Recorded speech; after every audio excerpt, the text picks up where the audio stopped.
Eh bien, bien le bonsoir à Bonsoir chacune à tous. et à chacun d'entre vous. On est absolument ravis avec Valérie de vous retrouver ici, dans ce lieu assez magique et Ground Control pour quelque chose qui nous émeut quand même pas mal. C'est ce bébé qu'on a fait ensemble. Exactement.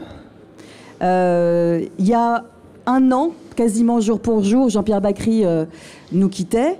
Et il y a un an, quasiment jour pour jour, je me suis dit qu'il fallait absolument écrire sur cet artiste qui nous ressemble vraiment, que je trouve terriblement français. Et j'ai appelé Sandra, qui connaissait à titre personnel et professionnel Jean-Pierre Bacry, en lui disant: est-ce que ça te dirait de faire partie de cette aventure et d'essayer de tracer le portrait de cet homme, de cet artiste, et en même temps d'une société qui est la société française, parce que je pense qu'il y a un véritable effet miroir à la fois dans la filmographie de Jean-Pierre, à la fois dans le personnage, dans ce qu'il incarnait, et dans le bonhomme, quoi. Et c'est vrai que quand on a décidé de s'emparer de ce sujet, de se dire, voilà, comment est-ce qu'on va écrire un livre pour rendre hommage à Jean-Pierre Bacry. On ne voulait pas faire un livre de cinéphile parce qu'on n'est pas des cinéphiles. On ne voulait pas faire non plus une biographie trop linéaire parce que on s'est dit qu'après tout, dérouler une chronologie, peut-être que tout le monde pourrait le faire. Donc on s'est posé la question quel était le parti qu'on pourrait prendre pour engager une narration autour de Jean-Pierre Bacry qui venait de nous quitter quelques semaines, quelques mois avant. Et on s'était aperçu à quel point tout le monde avait été tellement touché, ému, en souffrance par rapport à sa disparition. Et on s'était dit qu'après tout, c'était pas que les bobos de gauche qui avaient versé une larme, c'était vraiment toute une société française. Et on a essayé de comprendre en quoi, ce que disait Valérie à l'instant, en quoi il était terriblement français. Et on s'est aperçu qu'en déroulant sa filmographie, d'une certaine façon, chaque film emblématique pouvait être une sorte de résonance avec un moment de nos vies. Donc en réalité, ça pouvait retracer aussi nos histoires à nous. Et c'est pour ça qu'il était si proche. Et d'une certaine façon, on raconte une histoire de France au travers de la figure Bacry. Ouais, et c'est pour ça qu'on a choisi comme narration de l'arc-bouter sur la filmographie de Jean-Pierre et de prendre chronologiquement les films que Jean-Pierre a choisi de faire. Je dis bien choisi parce qu'à aucun moment il n'a subi son métier, il l'a vraiment décidé à chaque fois de dire oui, et pour des raisons extrêmement précises. Et donc on a décidé d'arc-bouter ça, parce qu'à la fois les films sont toujours en correspondance et en résonance avec ce qui se passe dans la société au moment où ils sont faits. Jean-Pierre lui-même, et tout ça faisait sens, et tout ça allait dans cet aspect justement miroir entre d'un côté Jean-Pierre, la France, le cinéma, et on a essayé de montrer tout ça de façon le plus fluide possible. Et ce qui était assez amusant, c'est que, alors là on voit une photo en noir et blanc, on parle du bougon gentilhomme, donc ça résonne aussi. D'ailleurs, si je peux me permettre, sur cette photo, il y a le photographe qui a pris la photo de Jean-Pierre, qui est parmi nous. Il est là, ici. C'est celui qui a justement la photo là. Ouais. Et c'est Eric qui avait pris cette merveilleuse photo qui, je trouve, ressemble... Enfin, voilà, il a su capter Jean-Pierre. À la fois, il y a cet air un peu désabusé, et en même temps, mi-amusé, mi-bougon, qui nous regarde avec cet œil qui frise. Et c'est toute la complexité de Jean-Pierre qui est dans cette photo. Et c'est vrai que cette complexité, elle est à la fois dans sa figure, qu'on lui connaît, parce qu'il est évidemment pas que bougon, il est aussi gentilhomme, il est double, mais ces vérités, elles sont bien plus complexes que ça aussi, parce que lorsqu'on déroule le fil de sa vie, de sa filmographie, on voit à quel point il y a différents Jean-Pierre Bacry. Et il y a des moments, il est méditerranéen, et on le décrit tel ce Méditerranéen lumineux, solaire, inouï, grand, dragueur, splendide. Beau gosse. Très beau gosse. Vas-y, à toi, continue. Ouais, parce qu'on a dû chercher beaucoup de mots quand même pour écrire tous ces livres. Et donc voilà. Et puis petit à petit, comment ces traits changent, comment ces personnages, les personnages qui portent changent, comment petit à petit, d'une certaine façon, au gré de ses rencontres et de son cheminement, de l'Algérie, Cannes, Paris, tout ça, il avance vers lui-même, il devient lui. Et comment son corps change, son physique change, sa pensée s'affine. Et ce qui est intéressant là-dedans, effectivement, c'est que on est tous kaléidoscopes, et Jean-Pierre Bacry l'était peut-être encore plus que nous. Il n'y a pas un Jean-Pierre Bacry, il y a des Jean-Pierre Bacry.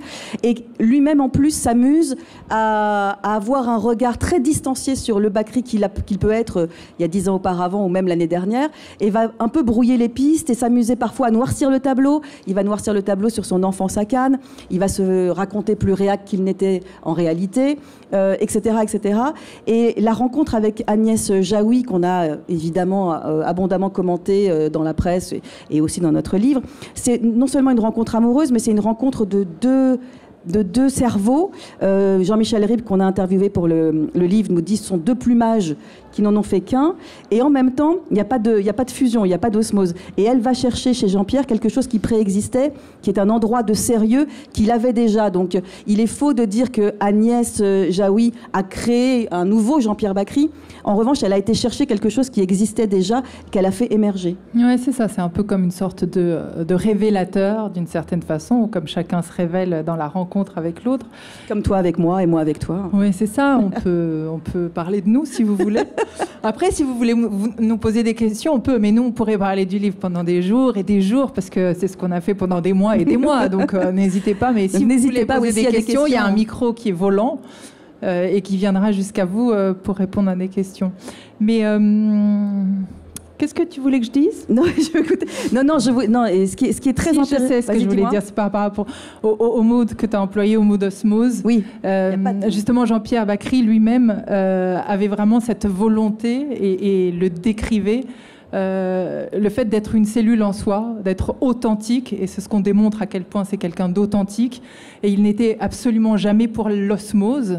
C'est-à-dire 1 plus 1 égale 2. Il n'y a pas 1 plus 1 égale voilà. 1 avec lui. On ne se fond pas en l'autre. Il employait toujours le terme de symbiose. C'est-à-dire que, comme pour les cellules en biologie, on reste quand même deux, et on reste deux pour être encore plus forts ensemble. Ouais. Voilà. Et ce qui est intéressant aussi chez Jean-Pierre Bacry, c'est un homme qu'on a peut-être vu bougon, râleur, etc. Mais c'est pas un râleur au sens qu'on pourrait imaginer un peu trivial du terme, parce qu'on est râleur, parce que le train n'arrive pas à l'heure, ou parce qu'on est un peu un Français qui n'aime pas ceci ou cela. Non, il était râleur parce que c'était une lame de fond. C'est pas qu'il était râleur, c'est qu'il était en colère.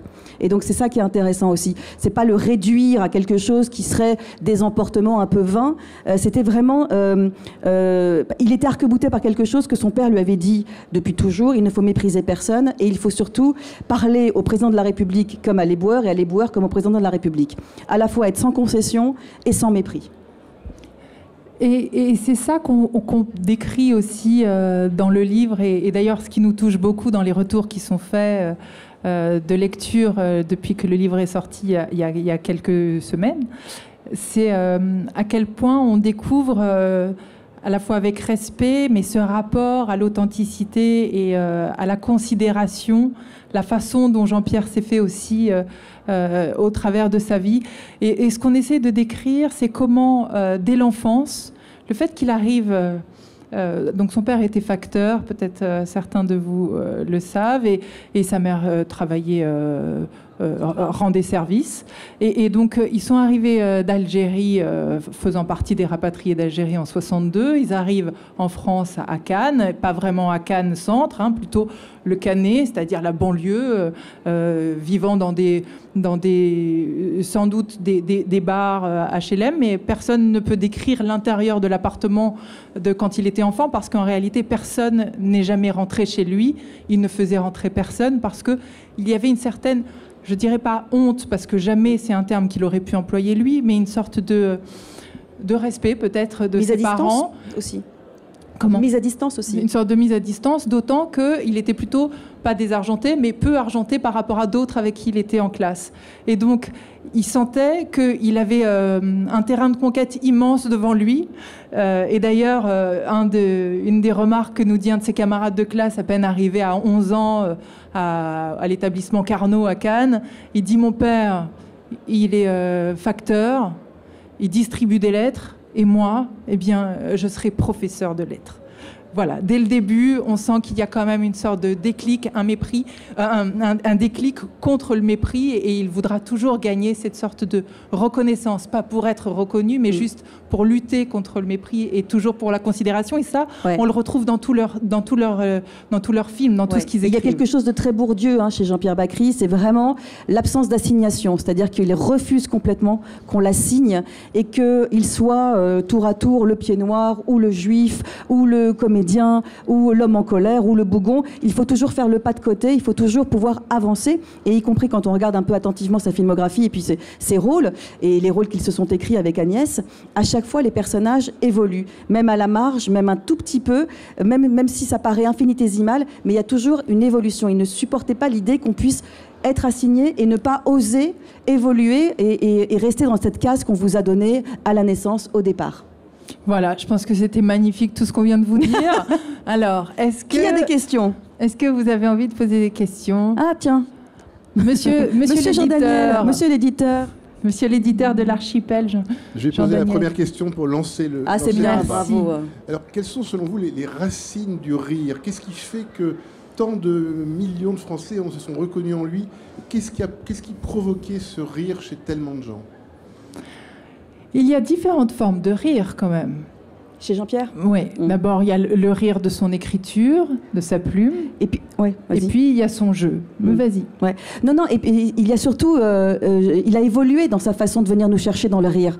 Parce qu'au départ, quand il est avec Rib, c'est un rire extrêmement solaire, c'est un rire qui a presque pas de limite, qui est un rire presque enfantin.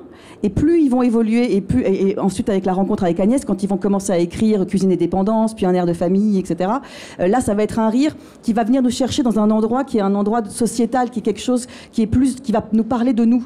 C'est-à-dire qu'on va rire tout en se disant... Je ris, mais je sais que là, il me parle de moi, et peut-être que ça me gêne un peu aux entournures, mais c'est pas grave, ça fait mal, mais ça fait du bien. Et c'est en ça qu'il va évoluer. Et c'est moi, je l'ai dit, enfin, on le dit dans le livre. Il y a quelque chose de La Bruyère dans leur façon d'écrire. C'est un peu les caractères. Tu vois, voilà, pardon, par rapport au rire, par exemple. On voit bien avec Grégoire Osterman que jeune, on est plus dans un rire de démonstration, un rire démonstratif, un rire fantasque. Enfantin, très enfantin. Il est dans cette période aussi où il vient d'arriver quelques années plutôt de Cannes, où voilà, c'est une grande gueule, où quand il commence à jouer Molière, il le joue aussi avec son accent pied noir et qu'il fait rire parfois même malgré lui. D'ailleurs, il le garde un peu, ce petit accent parfois quand il se met en colère. Dans ce bégaiement même. Donc il y a ce rire... voilà, de la surexpression. Et puis ensuite, petit à petit, ça va être, je sais pas, des scènes de rire qu'on peut avoir, dont on se souvient, je sais pas, dans Le Goût des autres, le the, où là, quand ils ont écrit cette scène, ils savent très bien, et Anne Alvaro, qui est passée nous voir tout à l'heure, nous le racontait, ils savent très bien qu'en écrivant cette scène dans Le Goût des autres, ça va être une scène centrale. Et le jour du tournage de ce moment-là, il y a une tension toute particulière, parce qu'ils savent que ça va être un climax, un moment clé du film. Alors là, sur ce jeu-là, c'est le jeu de la subtilité, le jeu de... Ou alors, ça va nous chercher sur différents rires. On ne sait pas, d'ailleurs, ce personnage... je ne sais pas si vous vous souvenez de ce personnage, qui est donc un patron de province. Castella avec sa moustache, qui a plutôt réussi dans son entreprise, mais qui n'a pas encore le goût de la culture et qui le découvre et qui est vu avec une certaine condescendance par ceux qui connaissent le goût de la culture et pas encore celui de l'entrepreneuriat. Bref, donc on se retrouve avec lui et là, il y a plusieurs rires. On ne sait pas si on rit avec, lui... Ouais. Pour lui. Et justement, et là, il y a la subtilité du rire. Ce qui est intéressant, pour revenir sur le mépris, sur cette... Voilà, là, encore une fois, c'est jamais là où on l'attend. C'est-à-dire qu'on imagine que ça va être le monde artistique qui va se moquer de ce patron, mais lui-même peut avoir du mépris pour d'autres. Donc, finalement, nous sommes tous à la fois méprisés et méprisables. Voilà. Donc, et c'est ça qui est très intéressant. Et c'est ça aussi qui suscite parfois le rire. Et c'est que chez Jaoui et Bacry, il n'y a jamais de gentils et de méchants. On est tous à la fois des gentils et des méchants. Et c'est cette complexité-là qui est très intéressante et qui nous parle. Il y a quelqu'un ? Alors, en général, c'est pas la même personne qui lance la deuxième question. Oui, madame. Où ? Ah, là-bas, au fond. Bonsoir. Bonsoir. Bonsoir. J'en suis qu'à la moitié, mais je le dévore. Merci beaucoup pour ce livre. Merci. J'avais une question sur le fait que vous n'avez pas essayé de faire quelque chose de complètement positif et hagiographique. On découvre aussi des petits côtés de Jean-Pierre Bacry qui ne sont pas super reluisants. Par exemple. Alors, je prends l'exemple du passage sur Cuisine et Dépendance, qui est un de mes films de chevet. Et on voit qu'il n'a pas été très sympathique avec le réalisateur Philippe Muil. Philippe Muil, ouais. Alors c'est pas qu'il n'a pas été très sympathique, c'est que, alors il faut recontextualiser. D'abord, Cuisine et Dépendance, c'est une pièce de théâtre, donc il la joue au théâtre avec le casting qu'on retrouvera dans le film. La Gaumont vient le chercher pour faire ce film, et on va dire grosso modo, leur imposer Philippe Muil. Eux se disent qu'après tout, pourquoi pas. Ils vont lui faire passer une sorte de casting en lui demandant mais montrez-nous ce que vous savez faire. Il voit que c'est un bon artisan, qu'il est capable de faire un film. Oui, c'est un réalisateur de films plutôt de publicité, et tout ça. Donc, voilà. Bon. Et donc ils vont entre guillemets l'accepter. Mais pour autant, Philippe Muil nous raconte qu'il n'arrivera pas à rentrer dans le cercle. Il n'arrivera pas à toucher du doigt Agnès, Jean-Pierre et la bande du film. Mais d'ailleurs, Agnès Jaoui le reconnaîtra quelques années plus tard en disant « C'est vrai que peut-être, c'était pas du mépris, c'était pas de la condescendance, mais on l'a peut-être un peu mise à distance, effectivement. Mais c'était intéressant pour nous de montrer que Jean-Pierre Bacry, c'est aussi un homme, et qu'on a tous des principes, on a tous des choses qui nous structurent, et que parfois, entre ce qu'on pense, ce qu'on a envie d'être, et puis ce qu'on fait, il peut y avoir des petits millimètres de désaccord. Et puis c'était pas mal de montrer que quand même ce type n'était pas si lisse, parce qu'il l'était pas du tout. Il était vraiment... donc pour montrer son authenticité, on était obligé de donner le relief. Et puis je vous avoue que vous avez raison de poser cette question, parce qu'au départ, quand on commence à s'attaquer à un tel ouvrage et une telle icône ou quelqu'un qu'on aime tant, on a envie que de lui faire du bien. Et puis on a rencontré Jean-Michel Ribes, qui donc était son pote, parce qu'au début c'était surtout des bandes de potes, et puis après petit à petit on voit bien que sa façon d'être au monde est différente, mais quoi qu'il en soit, Jean-Michel Ribes c'était son pote, ils ont fait des films ensemble, il a donc joué dans cette pièce de théâtre de Pinter, l'anniversaire, c'est là où il rencontre Agnès et que l'amour paraît. Et donc Jean-Michel Ribes nous raconte plein d'anecdotes, plein de choses et tout ça. Et puis au moment où on le laisse, il me dit « Mais s'il te plaît, tu fais pas de la tisane, Et je me suis dit, ah oui, c'est vrai. Non, mais parce qu'on va pas non plus faire les amoureuses, Jean-Pierre Toubeau, c'est pas vrai. Donc, finalement, on s'est imposé aussi l'idée de ne pas faire quelque chose qui n'était que parfait. Et puis parce que, également, Jean-Pierre Bacry, justement parce qu'il a cette absence de mépris, qu'il a cette droiture morale un petit peu dure comme ça, il peut être aussi parfois extrêmement injuste. Et y compris ses amis intimes nous disent, parfois il était injuste avec nous parce qu'il demandait beaucoup, on donnait beaucoup. En retour, parfois il donnait pas, lui, de son côté. Mais en même temps, on finissait par revenir, par l'aimer, parce que Jean-Pierre, et parce que lui-même savait et nous disait, ok, là j'ai déconné, je sais, mais bon, allez, on repart comme avant. Donc voilà, et c'est intéressant de montrer la complicité d'un homme qui n'est pas un saint. C'est pas un saint, Jean-Pierre Bacry, et c'est justement parce que c'est pas un saint qui nous intéresse. Oh ben merci beaucoup, on va aller boire des coups. On vous a tout dit? Non, arrêtez. Vous voulez pas? Ah si, quand même. Ah, Marc Choquet. Une question de journaliste. Une question de journaliste, Chérie FM. Attention. Non. Attention. Non, attention, accroche-toi. C'était pas du tout. Vas-y, le Marco. but. Non, déjà, je voulais vraiment, et c'est pas du tout de la flagornerie, vous dire encore bravo publiquement parce que. J'ai eu tu me diras combien je te dois après. Non, c'est pas. Non, voilà. Moi, je le connais pas, je le crois. Ouais, mais moi, je le connais. Et je le dis très publiquement, c'est un livre avec plein de bienveillance et encore bravo et merci. Moi, j'ai été ému et je le suis encore ce soir. Parce que, évidemment, j'ai appris plein de choses, aussi, même des petits détails, comme quand vous m'avez posé la question, Sophie, tout à l'heure. Voilà, sur le foot, notamment, qu'il était français, quel que soit le sport, tant qu'il y avait un français, enfin voilà, sur le mépris, etc., sur l'aspect associatif aussi, parce que Jean-Pierre, sur son engagement, on ne le savait pas forcément tous. Voilà, mais il était très discret aussi par rapport à ça. La question qui me vient comme ça, c'est évidemment, vous avez le retour du public et il est extrêmement chaleureux et mérité, j'ai envie de dire. En revanche, les personnes les plus proches de Jean-Pierre, même les témoignages, avec le recul aujourd'hui, quels sont les retours que vous avez de ses amis, de sa famille? C'est ça qui est intéressant aujourd'hui avec un petit peu de recul. On vient d'en avoir un là. Anne Alvaro, que vous connaissez certainement les uns et les autres, parce qu'elle est évidemment une des héroïnes de ce film Le goût des autres, formidable comédienne, dramaturge extraordinaire, qui venait de nous dire, je te laisse le dire Sandra, Oui, enfin, elle disait à quel point, à la fois, elle retrouvait celui qu'elle connaissait et qu'en même temps, elle découvrait tous ceux qu'elle ne connaissait pas. Il est vrai, une fois encore, et c'est ce qu'on dit en préambule, il y a plusieurs vérités, Jean-Pierre Bacry. Donc, et ça, on a pu le remarquer même quand on a interviewé.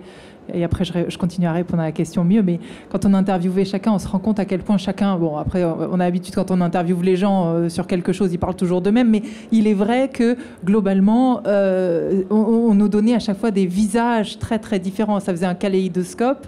Donc elle dit à quel point elle retrouve celui qu'elle connaît et elle découvre tous ceux qu'elle ne connaît pas. Et ce qui était très joli, ce qu'elle nous a dit également là, et je me permets de le dire parce que ça nous a beaucoup touché avec Sandra, elle nous a dit qu'elle avait refermé le livre et qu'il la hantait et qu'elle le voyait partout après la lecture du livre. Ce qui pour nous est vraiment, voilà, c'était un moment fort qu'elle nous a permis de vivre là.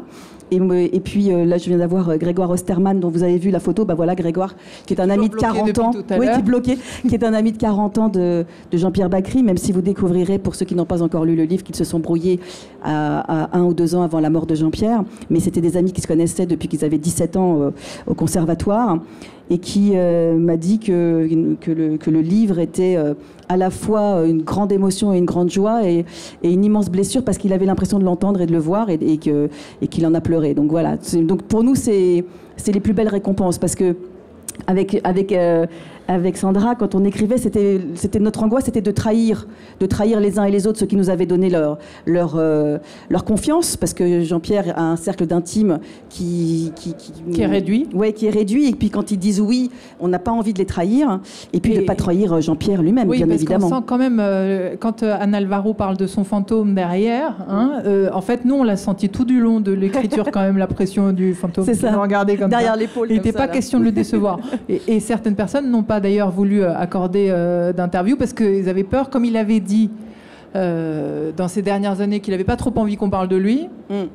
Ça va bien avec le personnage. Derrière, tout le monde était un peu bloqué sur bon, qu'est-ce que je peux dire ou pas dire. Pour revenir et terminer sur la réponse de la lecture des proches, c'était quelqu'un qui était si attachant, si puissamment attachant, que parmi les proches, il y en a qui sont encore très, très, très malheureux, avec les yeux qui larmoient toujours. Et je pense à Bob Zaramba, par exemple, qui m'a aussi écrit un mot là tout à l'heure, qui souffre tellement qu'il ne peut pas venir, qui a commencé à lire, qui n'arrive pas à lire. Olivier Doran a été très touché, mais globalement, on sent que la douleur est encore suffisamment aiguë et que donc, c'est-à-dire se remémorer, replonger dans la mémoire de Jean-Pierre, c'est pas possible parce qu'ils y baignent encore. Ouais. Voilà. Le temps du deuil, c'est pas le temps de la littérature. C'est-à-dire que la littérature a été un peu plus rapide que le deuil pour beaucoup d'entre eux, et y compris ceux qui ont accepté de nous répondre pendant qu'on faisait les interviews. Même pour nous, c'était délicat à la fois de les bousculer un peu pour qu'ils nous disent leur Jean-Pierre, et en même temps d'être suffisamment délicate et suffisamment douce pour ne pas les heurter, ne pas les bousculer, et ne pas les blesser. Donc on a essayé de faire ce travail d'équilibriste, mais Mais on a eu quand même beaucoup de moments de larmes dans les rencontres. C'est difficile d'écrire un livre quand quelqu'un est parti quelques mois avant, parce que les proches n'acceptent pas encore le départ. Donc c'est quand même très étrange. Alia Golan, une des plus grandes historiennes qui est dans cette salle. Du monde. Voire de l'univers. De l'univers, chère Alia. J'ai pas encore lu cet ouvrage et ça me démange, mais j'ai le souvenir qu'on s'est tous un peu attachés à ce comédien sans l'avoir vraiment connu. Et quels seraient les ressorts de notre attachement ? Enfin, qu'est-ce que vous pouvez nous dire de l'attachement qu'on a sans le connaître ? qu'est-ce qu'il dit de la société qu'il a traversée, de ces années? Et j'ai cru comprendre que c'était le parti pris que vous aviez pris aussi absolument. Dans cet ouvrage. Et il parle d'une partie de l'histoire de France aussi, parce qu'il parle de ces rapatriés qu'évoquait Sandra, ces pieds noirs qui sont une des parties de notre histoire, une partie d'ailleurs assez douloureuse et pas encore vraiment digérée. Il parle de... et on le retrouve dans Le Grand Pardon. Et on le retrouve dans Le Grand Pardon. Dans Le Grand Pardon, c'est-à-dire qu'il y a des films emblématiques qui ont marqué notre émotion et auquel il a participé. Petit rôle, grand rôle, selon les moments, mais voilà, on le retrouve, il fait partie des figures dans le cinéma de ces rapatriés d'Algérie, par exemple. Par exemple. Il parle aussi, moi je crois beaucoup, de l'ascenseur social aussi, parce que on le sait, on le devine, même s'il ne s'épanche pas là-dessus, qu'il n'est pas né avec une cuillère en or dans la bouche, et que donc il a fallu se construire, il a fallu se faire, donc je pense que ça parle aussi à beaucoup de gens. Il nous parle aussi parce qu'ils ont imposé avec Agnès, c'est peut-être et en même temps sans l'imposer, une histoire d'amour. Et nous, les Français, on est romantiques et on aime l'amour. Et donc cette histoire-là, elle nous a touchés aussi. Et c'était pas simplement une histoire d'amour, c'était une histoire de deux intellectuels, de deux intellects. Et deux intellectuels qui s'engageaient et qui nous secouaient, qui venaient nous dire des choses. Alors, certains les trouvaient péremptoires et peut-être que n'aimaient pas leur côté donneur de leçons, mais pour d'autres, justement, ils ne donnaient pas la leçon.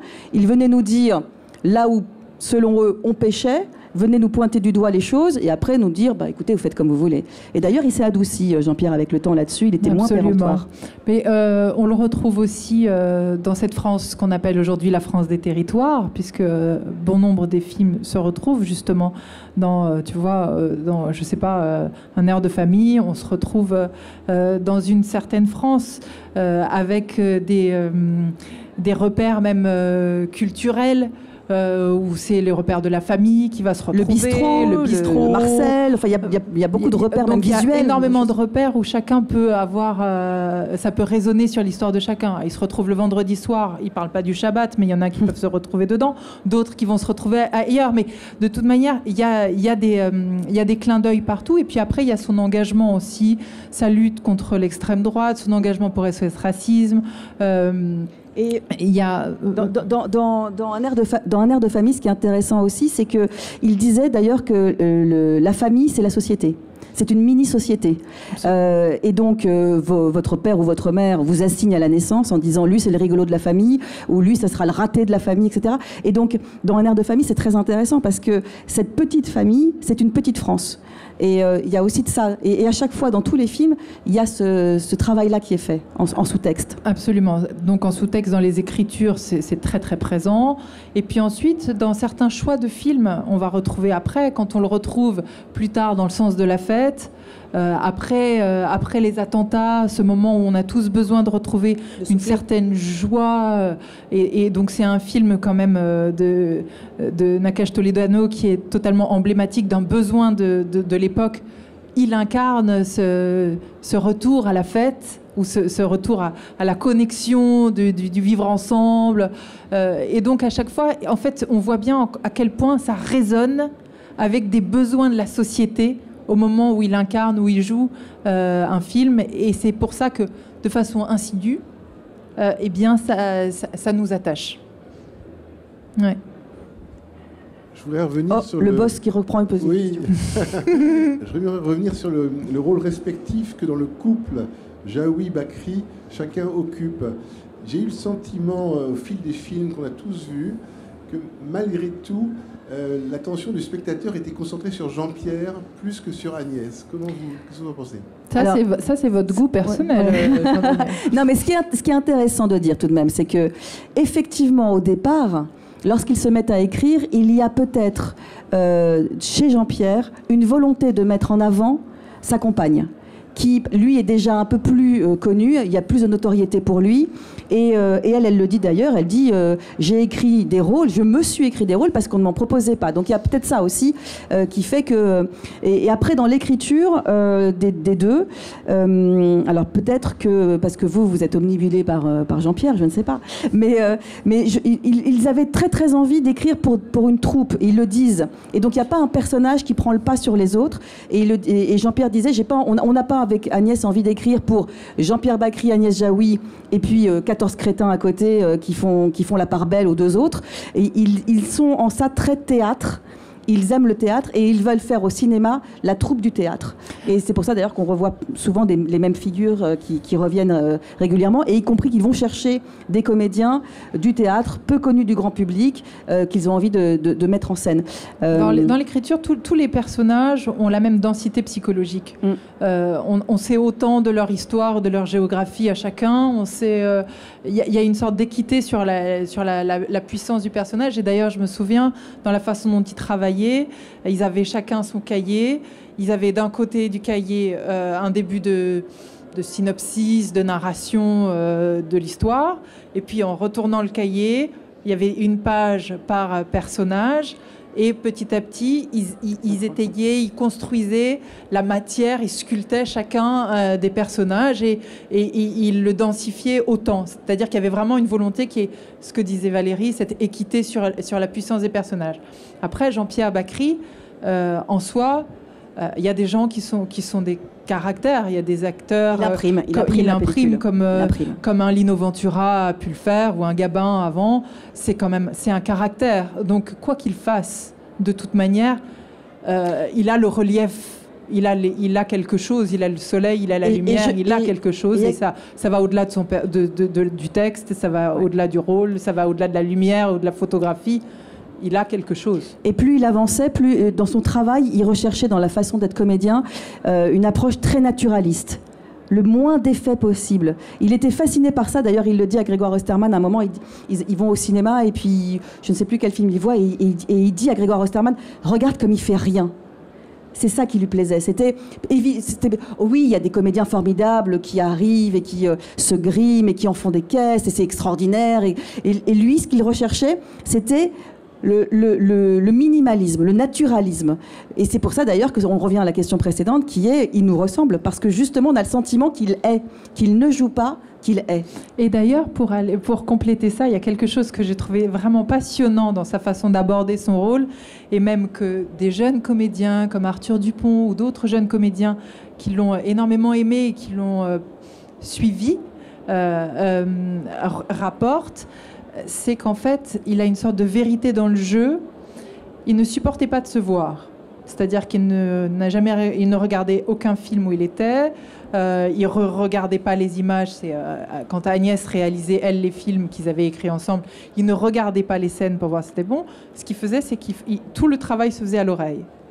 Donc même quand il se mettait derrière le combo ou n'importe quoi, il se tournait, il écoutait pour refaire éventuellement une post-synchro sur une voix.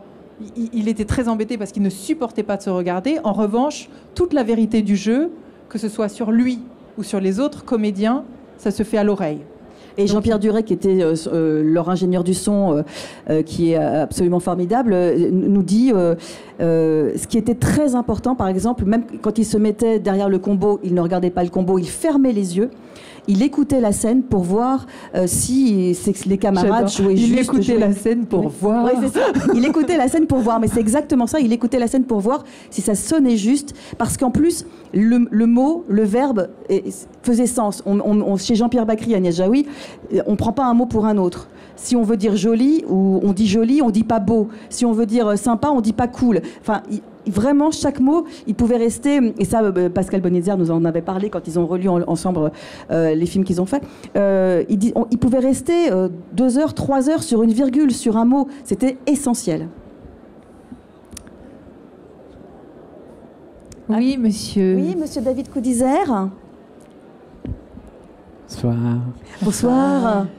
Je voulais savoir, qu'est-ce que Jean-Pierre ou sa carrière vous a appris sur vous-même, puisque vous avez fait un duo, une collaboration en duo, comme eux deux. Et d'autre Ah ouais. part, qu'est-ce que vous avez décidé de retirer éventuellement du livre? Parce que j'imagine que vous avez vraiment une documentation importante, plus que les pages du livre. Alors, qu'est-ce que C'est ça a vrai. appris sur nous-mêmes? Alors, sur nous, déjà, pourquoi nous, ensemble? On s'est dit que ça résonnait bien avec deux réalités de Jean-Pierre. En gros, tu as la séfarade et l'ashkénaze, hein, déjà. Déjà. Tu vois. Donc, tu as l'exubérante et puis le feu sous la glace. Puis la nostalgique. quoi. Voilà. Voilà. Celle qui rit, Donc celle qui là, pleure. on était bien sur son grand écart, et puis aussi quelque chose de plus populaire, quelque chose de plus pointilleux. Voilà. À toutes les deux, on arrivait à peu près à couvrir tous ces champs. Donc déjà, il y Voilà. avait ça. Après, qu'est-ce qu'on a appris? Non, on a appris quelque chose. Moi, j'ai appris un truc, après je te dis, vas-y, d'accord. toi d'abord. Non, mais on a appris quelque chose que eux-mêmes ont commencé. C'est-à-dire que quand ils ont commencé à écrire ensemble, ils avaient des a priori sur eux-mêmes. Jean-Pierre et Agnès s'étaient donné des champs de travail. En imaginant que l'un était plus doué pour les dialogues et l'autre pour la scène en général. Et puis au fur et à mesure qu'ils ont commencé à travailler ensemble, ils se sont dit, mais en fait, pourquoi on décide ça de façon extrêmement arbitraire? Au contraire, mélangeons et puis arrêtons justement de nous assigner. Et au départ, nous, on s'est, enfin moi en tout cas, je ne sais pas pour toi, mais moi je me suis dit effectivement qu'on serait un peu de façon archétypale comme ça, la populaire, la plus pointue, la séfarade et l'ashkénaze. Or, on est toutes les deux beaucoup plus complexes que ça. Je crois. Je suis beaucoup plus séfarade que j'en ai l'air. C'est ça. Et moi, je pleure énormément. Donc voilà. Mais et je pense que c'était intéressant aussi d'aller chercher chez nous ce qui n'était pas peut-être le plus évident a priori. Et on a découvert ça, je crois. Et moi, ça m'amène à un autre point, et j'ai deux choses que je porte en moi en tant qu'être humain de ce que Jean-Pierre Bacri a pu me transmettre. Ce que j'ai évoqué tout à l'heure, cette notion de symbiose qui pour moi est quelque chose qui est structurant. L'idée de justement être deux cellules, mais de rester en alliance, mais jamais se fondre dans l'autre. Donc ça, c'est quelque chose qui est central de ce que j'ai pu retenir de lui. Et une autre chose qui est pour moi aussi structurante et très importante, il ne supportait pas, et ça on le voit dans un des films qui est Parlez-moi de la pluie, et dans un des dialogues, mais c'est quelque chose qu'il disait toujours, il ne supportait pas dans ce refus absolu du mépris et cette recherche de la considération, il ne supportait pas qu'on termine une phrase en disant tu comprends ? Tu vois ce que je veux dire? Tu vois ce que je veux dire? Ce sentiment qu'on peut donner à l'autre qui serait susceptible de ne pas comprendre était quelque chose qui lui hérissait totalement le poil. Et c'était une posture réelle, enfin pas adoptée, quelque chose qu'il croyait vraiment. Et moi, c'est quelque chose qui m'a éveillée dans mes échanges avec les gens. Voilà, en ça, il m'a aussi façonné. C'est-à-dire qu'en effet, ça me permet de mieux voir les gens qui ont un respect profond, et c'est une sorte d'engagement limite politique, citoyen, dans sa façon d'être, le respect de chacun. Jamais faire confiance à l'intelligence de l'autre. Exactement. En fait. Exactement, et à la différence de l'autre, quelle qu'elle soit. Voilà. Et c'est d'ailleurs, derrière la photo est magnifique, c'est une belle amitié entre eux, hein, qui montre toute la tolérance et l'ouverture d'esprit de Jean-Pierre qui se tournait vers la jeune génération. Et ils se sont rencontrés à SOS Racisme. Ouais, lors d'un dîner, absolument. Et pour revenir à ta question sur ce qu'on a éventuellement retiré du livre, on s'est beaucoup interrogé sur la fin du livre.